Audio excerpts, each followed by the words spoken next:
Soppil. Kuhu ta nüüd läheb?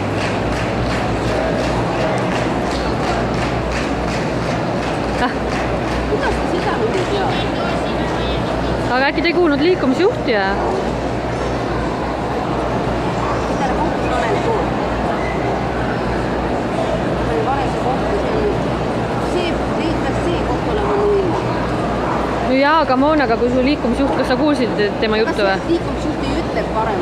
No aga mina ei kuulnud, et ta oleks öelnud. Ta ei peagi ütlema. Need pöördused ise tegema. Aga 7,5 ikkagi. 7,5. Ai, ise satsi näed, hoiab kättega pealt kinni.